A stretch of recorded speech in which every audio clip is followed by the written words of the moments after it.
Daniel Carter stood alone in the center of the grand hall. The room was enormous, built to make anyone standing where he stood feel small and powerless.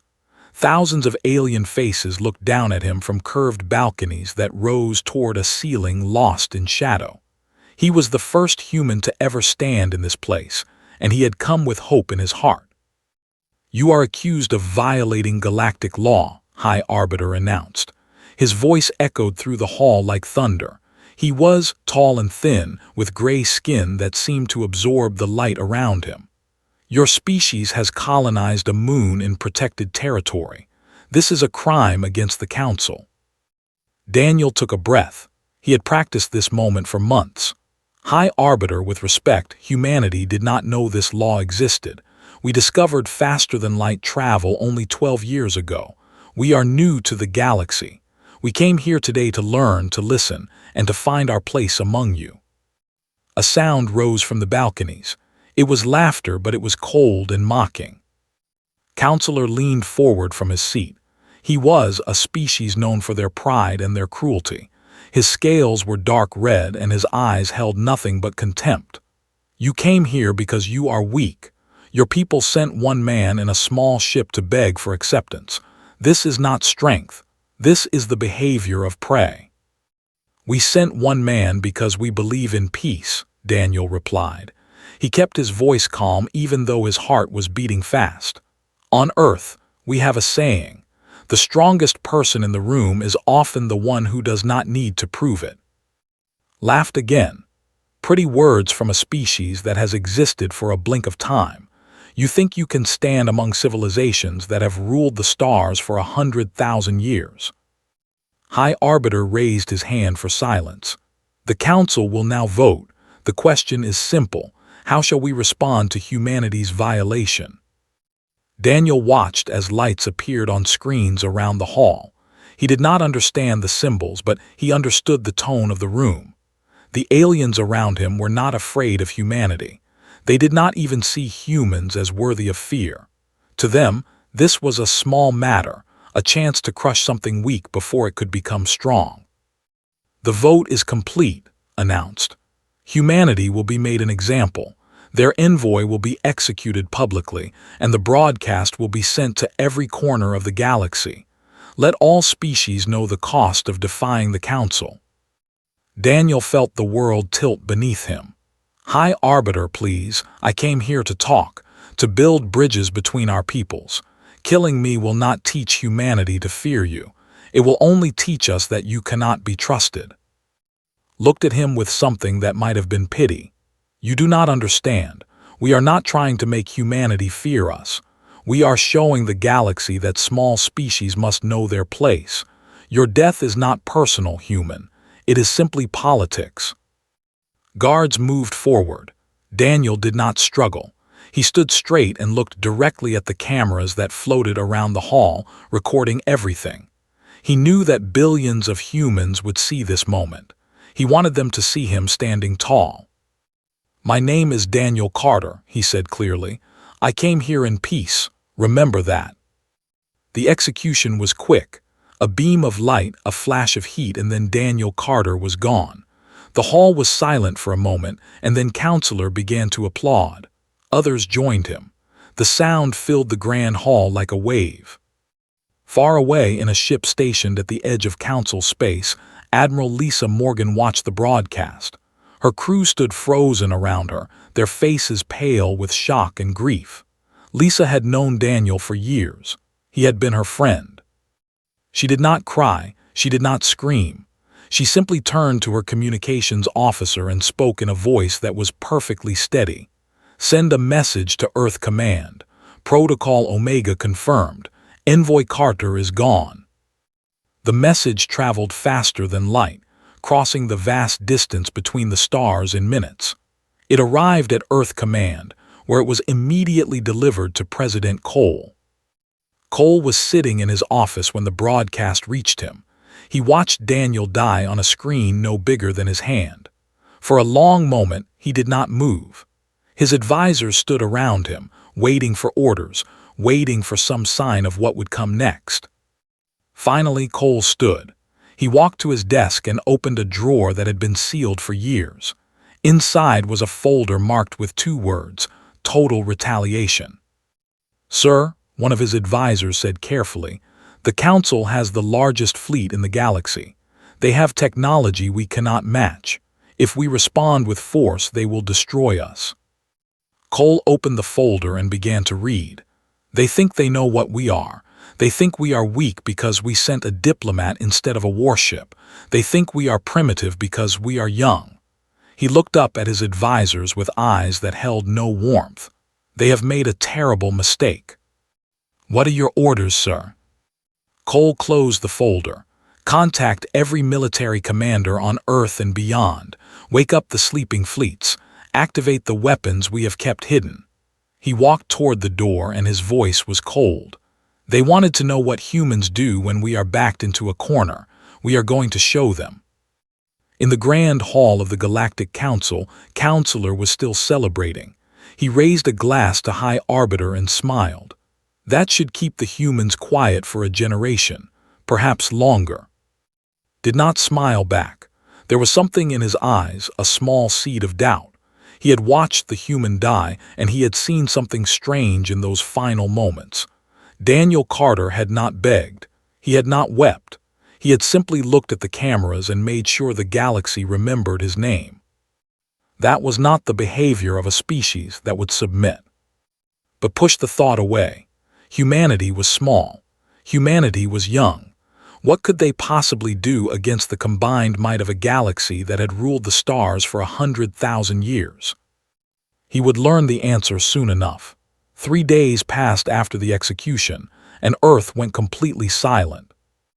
The alien ambassadors who had been stationed on Earth found themselves politely escorted to their ships and told to leave. Communication channels that had been open for years suddenly went dark. Trade agreements were frozen. Every human ship in galactic space quietly turned around and headed home. The Galactic Council watched this happen with satisfaction. "You see," Counselor said during an emergency session, "they are retreating. They are hiding. The execution worked exactly as planned. Humanity has been broken." High Arbiter sat in his chair and said nothing. He had sent dozens of messages to Earth in the past 3 days. None of them had received a reply. "Perhaps we should send an observer," suggested Counselor Myra, a small alien with silver fur and large dark eyes. She had been the only one to vote against the execution, to ensure that humanity does not do anything desperate. Waved his hand dismissively. What could they do? They have a handful of ships and primitive weapons. They are infants playing in a galaxy of giants. Let them hide. Let them mourn. In a few years they will come crawling back, begging for forgiveness. On Earth, things looked very different. President Cole stood in a command center buried deep beneath a mountain. Around him, screens displayed information that most humans did not know existed. Fleet positions, weapon stockpiles, secret bases hidden in asteroid fields and on the dark sides of moons. General Amy stood beside him. She was a woman who had spent her entire career preparing for a war she hoped would never come. Now that war was here, and she was ready. "How long until full mobilization?" Cole asked. 72 hours, replied. "The sleeping fleets are already waking up. We have been preparing for this moment since first contact, sir. We hoped we would never need these plans, but we always knew the galaxy might not welcome us with open arms." Cole nodded slowly. "Show me what we have." Touched a control panel and the screens changed. Ships appeared, hundreds of them, designs that had never been shown to any alien species. They were not beautiful like the curved vessels of the Council. They were angular and dark, built for one purpose: war. "We studied every piece of alien technology we could get our hands on," explained. "We learned how their shields work, how their weapons function, how their tactics operate. And then we designed counters to all of it. These ships carry weapons based on principles the galaxy has never seen. Electronic warfare systems that can blind their sensors, missiles that can bypass their shields, and soldiers trained in every form of combat humanity has ever invented. How many ships? Cole asked. 800 capital ships, 4,000 support vessels, and 2 million soldiers ready to deploy. Paused. Sir, we can fight them. We cannot conquer the galaxy, but we can hurt them badly enough that they will never forget what they did to Daniel Carter. Cole looked at the screen for a long moment. I do not want to conquer anything. I want justice. I want the ones who voted for that execution to face consequences. And I want the galaxy to learn that humanity will never be an easy target. Far away, in orbit above a colony world, Commander Park stood on the bridge of the warship Avalon. He was a quiet man, the kind who rarely raised his voice. But his crew knew that beneath that calm surface was a mind as sharp as any blade. Commander, his communications officer said, we have received orders from Earth Command. Park turned, read them. The officer swallowed. Operation First Light is approved. We are to proceed to the border and await further instructions. Rules of engagement are as follows. Minimize civilian casualties, maximize military targets. We are to demonstrate overwhelming force without committing atrocities. Park nodded slowly. That sounds like President Cole. He wants them scared, not dead. He turned to face his crew. Listen carefully. What we are about to do will change history. The galaxy thinks humans are weak. They think we will accept what they did to Ambassador Carter. They are wrong. But we are not going to become monsters to prove them wrong. We will fight with everything we have, but we will fight with honor. Is that understood? His crew responded as one. Yes, Commander. Back on Nexus Prime, Counselor was enjoying a celebration dinner when an aide rushed into the room. The aide's face was pale, and his hands were shaking. What is it? Demanded. Can you not see I am busy? Counselor, we have received reports from our border worlds. Human ships have been detected. Hundreds of them. They appeared from nowhere, from asteroid fields and hidden stations we never knew existed. Stared at him. That is impossible. Our sensors would have detected a fleet that large. The sensors did not see them until they wanted to be seen. The aide looked like he was about to be sick. They have weapons we do not recognize. Our patrol ships tried to intercept them and they were disabled in seconds. Not destroyed. Disabled. The humans left the crews alive so they could send us a message. What message? The aide handed over a data tablet, looked at it, and his scales went pale. The message was simple. It was a recording of Commander Park standing on his bridge with perfect calm. This message is for Counselor and the Galactic Council. You executed a man who came to you in peace. His name was Daniel Carter. We will not forget him. We are coming. Dropped the tablet. For the first time in his long life, he felt something he had never felt before. Fear. General watched the reports come in from her command center. The border fleet was in chaos. Human ships were moving through their space like ghosts, appearing and disappearing, striking military targets with surgical precision. Phase 1 is complete, she said to President Cole. They know we are coming. Now they will learn they cannot stop us. Cole looked at the map of the galaxy displayed on the wall. Somewhere out there, Daniel Carter's memory was being avenged. This is only the beginning, he said quietly. By the time we are done, the galaxy will never forget the price of underestimating humanity. Battle station called Iron Crown was the pride of their empire. It was massive, armed with weapons that could destroy entire fleets, protected by shields that had never been broken. For 300 years, it had guarded the border of space, and no enemy had ever dared to attack it. Lieutenant Dawson looked at it through the window of her fighter craft and smiled. All units, this is Falcon Leader, she said into her radio. Target is in sight. Remember the plan. We are not here to destroy them. We are here to embarrass them, make them afraid. Her squadron numbered only 12 fighters. Against the Iron Crown, that should have been suicide, but had something they did not expect. weapons designed specifically to exploit every weakness in their technology.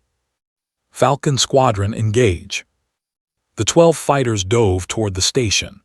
Guns opened fire, but the human ships were too fast, too unpredictable. They did not fly in the careful formations that galactic military doctrine demanded. They twisted and rolled, each pilot making their own decisions, acting and reacting faster than the targeting computers could follow. Fired the first missile. It was not an explosive. It was something far worse. When it struck the station's shield generator, it released a pulse of energy that scrambled every electronic system within a kilometer. Lights flickered. Weapons went silent. The mighty Iron Crown was suddenly blind and helpless. Direct hit, reported. Their shields are down, their weapons are offline, moving to Phase 2. More missiles followed, each one targeting a different system. Communications, life support backups, engine controls. Within 5 minutes, the most powerful battle station in space was floating dead in the void. But the crew was still alive. That was the point. Opened a channel to the station. Attention, Iron Crown. This is Lieutenant Dawson of Earth Fleet. Your station has been disabled. Your crews are unharmed. We are leaving you alive so you can deliver a message to your leaders. Humanity does not forget. Humanity does not forgive. And humanity is just getting started. She turned her fighter and flew away, leaving the crippled station behind. Across the border, similar scenes were playing out. Human ships struck military bases, patrol fleets, and weapon depots with terrifying precision. They did not kill unless they had to. They simply broke everything the military owned and left the survivors to spread the word. On Nexus Prime, High Arbiter watched the reports with growing horror. "This is impossible," he said. "Our fleet is 5 times larger than theirs. Our technology is centuries more advanced. How are they doing this?" His aide, a young name, stood nearby. He had been studying the battle reports carefully, and what he saw frightened him deeply. "They are not fighting the way galactic species fight," said quietly. "Our military tactics have been the same for 10,000 years. We approach each other in formation, we exchange fire, and the stronger force wins. The humans do not follow these rules. They attack from unexpected angles. They target systems we consider secondary. They use deception and surprise as weapons." Turn to look at him. "You sound like you admire them." "I am afraid of them," admitted. "High Arbiter, I have studied their history. Humans have been fighting wars since before they discovered fire.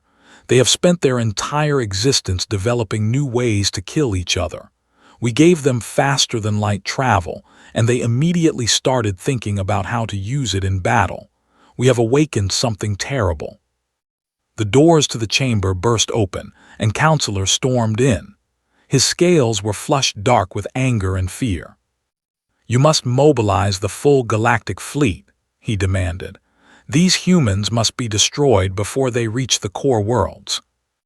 "The fleet is mobilizing," replied coldly.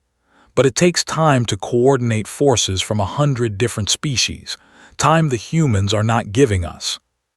Then we must negotiate, offer them something, anything." Stared at him. 3 days ago, you were celebrating the execution of their ambassador. Now you want to negotiate. "That was different. We did not know they could fight back." "That," said slowly, "is precisely the problem." Commander Park stood on the bridge of the Avalon as his fleet assembled at the edge of Council space. Behind him, 800 human warships formed a wall of metal and fire. Ahead, the path to Nexus Prime lay open. Admiral Lisa Morgan's voice came through the communication system. She was commanding the second half of Earth's fleet, approaching from a different direction. "Our scouts report the Council fleet is gathering near their capital. They have over 2,000 ships." "Numbers do not win wars," Park replied. "Tactics win wars will win wars." "What is your plan?" Park looked at the star map. "We do not need to destroy their fleet. We need to show them that their fleet cannot protect them. We will bypass their main force, strike at secondary targets and make them chase us. Every hour they spend trying to catch us is an hour they spend not defending their capital. And when we reach Nexus Prime, then we give them a choice. Surrender the ones who voted for Daniel's execution, or watch everything they have built crumble around them. Morgan was quiet for a moment. Do you think they will surrender? No, Park admitted. They are too proud, but we have to give them the chance. That is what Daniel would have wanted. He believed in giving people a chance to do the right thing. And when they refuse, Park's jaw tightened. Then we teach them that refusing was a mistake. He turned to his crew. All ships advance. Formation spread. We are going to Nexus Prime and nothing in this galaxy is going to stop us. The human fleet moved forward like a wave rolling toward the shore. Behind them, the crippled remains of the military burned in the darkness. Ahead, the heart of galactic civilization waited, unaware of the storm that was coming. In the grand hall where Daniel Carter had died, the screens flickered with reports of defeat after defeat. The council members sat in stunned silence, watching their empire of 100,000 years begin to crack. And somewhere in the void, Admiral Lisa Morgan sent her own message to the galaxy. It was short, and it was cold. You killed our voice of peace. Now you will hear our voice of war. Nexus Prime had stood at the center of galactic civilization for 50,000 years. It was not a planet but a station, a massive structure built in layers over countless generations. Billions of aliens lived there, worked there, and believed they were safe behind the greatest defensive network ever constructed. That network was about to fail. Commander Park stood on the bridge of the Avalon as his fleet took position around the station. Admiral Lisa Morgan's force had arrived from the opposite direction, completing the encirclement. Together, they had brought over 1,500 human warships to the heart of galactic power. Their defensive fleet is holding position between us and the station, Morgan reported through the communication channel.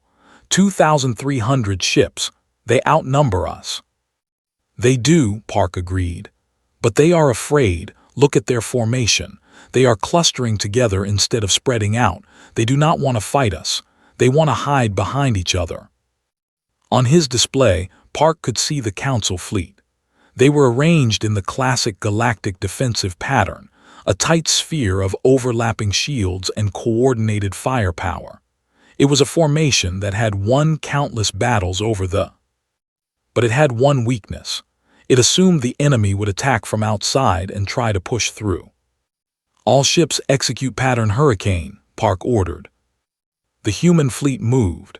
Instead of attacking directly, they began to circle the Council formation at high speed, firing as they moved.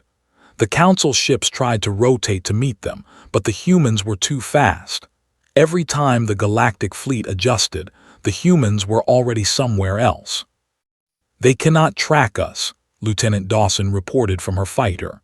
Their targeting systems are designed for slow, predictable combat. We are giving them chaos. Dr. Ben Torres watched the battle from a command ship at the rear of the human fleet. He was not a military man. He was a scientist, and he had spent the last 10 years developing the weapon that would end this war. Admiral Morgan, he said through his communication link, the device is ready. On your command, we can disable their entire defensive network without killing anyone. Morgan's voice came back hard. Are you certain it will work? I am certain, Torres replied. It sends a pulse that overloads electronic systems. Shields, weapons, engines, communications, everything goes dark. The effect lasts for approximately 6 hours. Their ships will be helpless, but their life support will remain functional. President Cole was very clear. We are here for justice, not massacre. I understand. This weapon was designed with exactly that principle in mind. Morgan was quiet for a moment, then she gave the order, do it. Torres activated the device. A wave of energy spread outward from his ship, invisible but devastating. It passed through the Council fleet like wind through grass, and everywhere it touched, lights went dark. 2,300 alien warships went silent at the same moment. They drifted helplessly, their crews alive but their systems dead. The defensive network that had protected Nexus Prime for thousands of years simply stopped existing. Commander Park watched the display update. All enemy vessels disabled, no casualties detected. He allowed himself a small smile. Send a message to the Council. Tell them we are ready to talk. In the Grand Hall of the Galactic Council, panic had taken hold. The screens showed their fleet floating dead in space, surrounded by human warships that could destroy them at any moment. High Arbiter sat in his chair, his face gray with shock. Counselor was screaming at anyone who would listen, demanding that someone do something.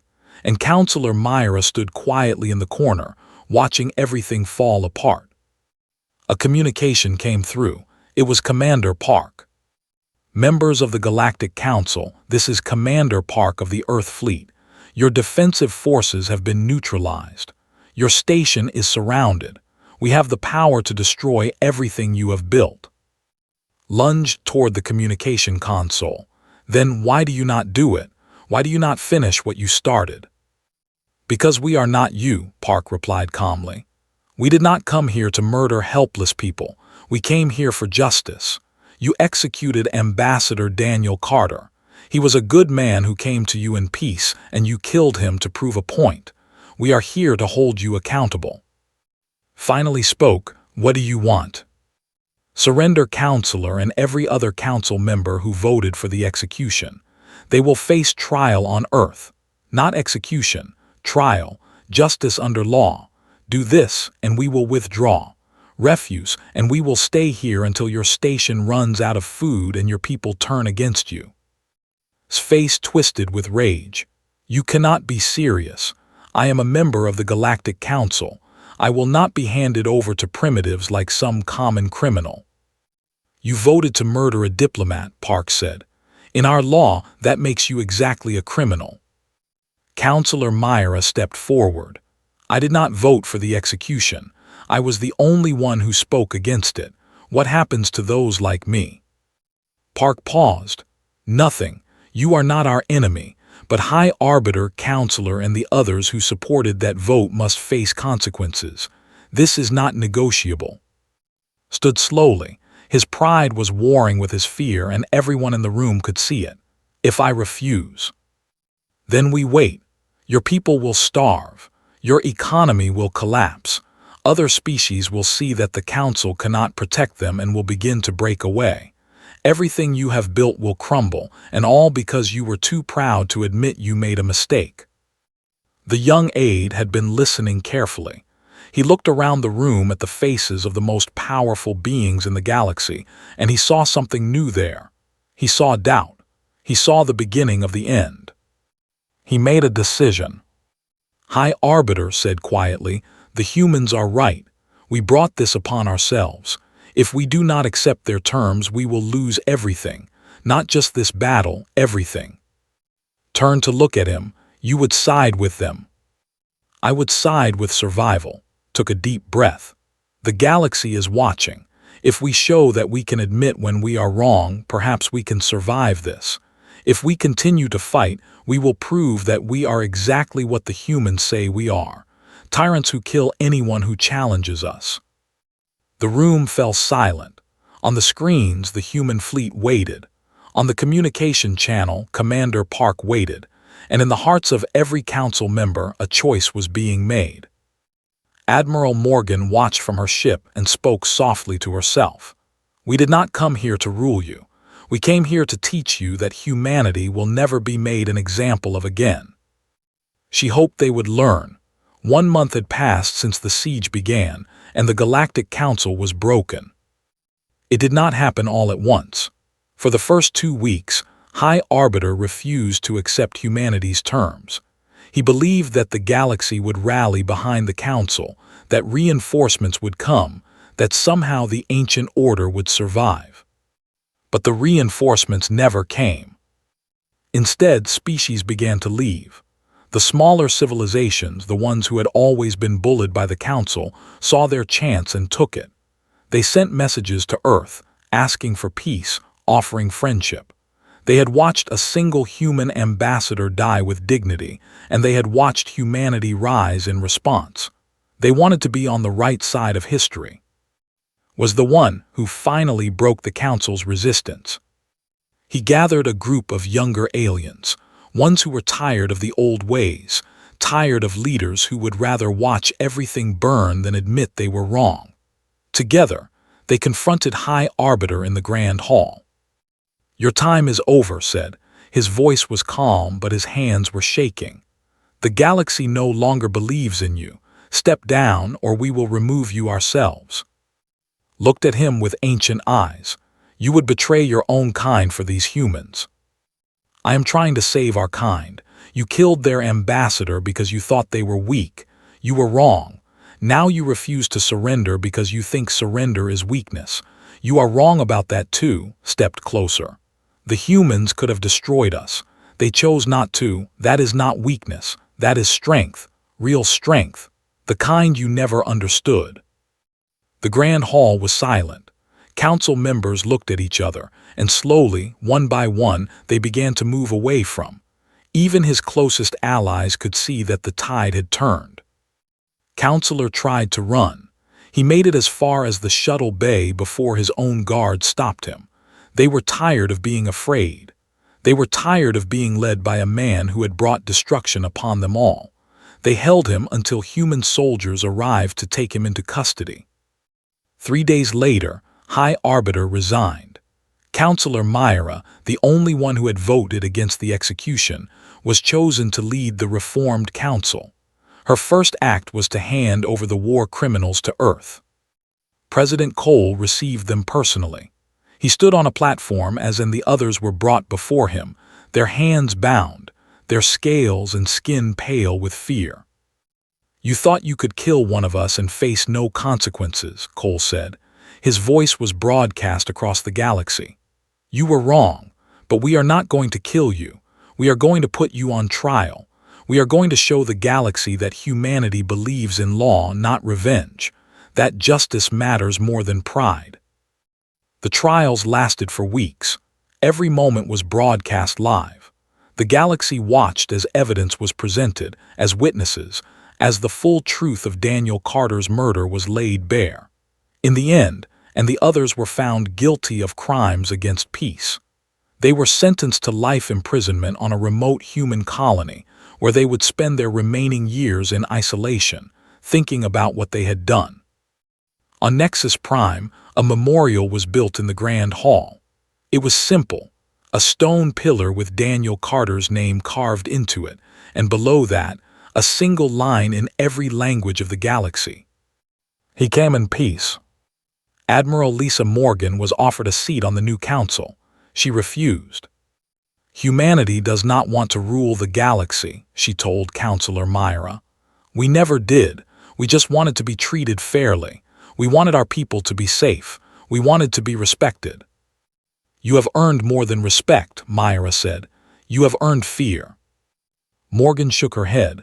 "Fear fades, respect lasts. We would rather have respect." A new human ambassador was chosen. Her name was Grace, and she was young, barely 30 years old. She had studied Daniel Carter's life, his speeches, his belief that peace was always worth fighting for. On her first day in the Grand Hall, she walked to the memorial and placed her hand on the stone. "I will finish what you started," she whispered. "I promise." The galaxy changed after that day. Not quickly and not easily, but it changed. Species that had once looked down on humanity began seeking alliances with Earth. They had seen what humans could do when they were pushed. They had also seen what humans chose not to do. Mercy, it turned out, was more frightening than cruelty. Anyone could destroy. Only the truly strong could choose not to. Commander Park retired from military service. He had never wanted to be a warrior. He had only wanted to protect his people. With the war over, he returned to Earth and spent his remaining years teaching young officers about tactics and strategy. But more than that, he taught them about restraint. "The hardest thing in battle is not winning," he would tell his students. "The hardest thing is knowing when to stop." Daniel Carter understood that. He walked into that council chamber knowing he might die because he believed that talking was better than fighting. We won this war because we remembered his example. We fought hard, but we fought clean. And when it was over, we stopped. Years passed.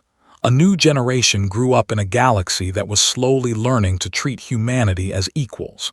The old prejudices did not disappear overnight, but they faded little by little, year by year.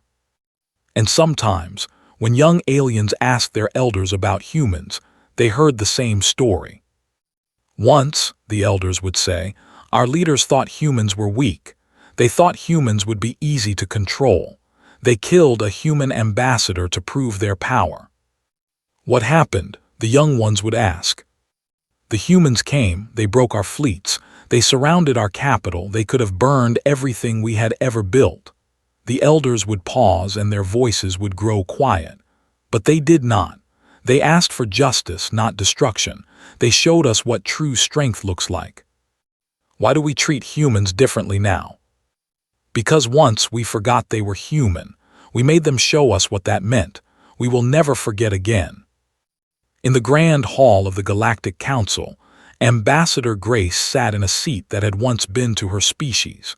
She looked at the memorial stone across the room, at the name carved into it, at the words that billions had come to know.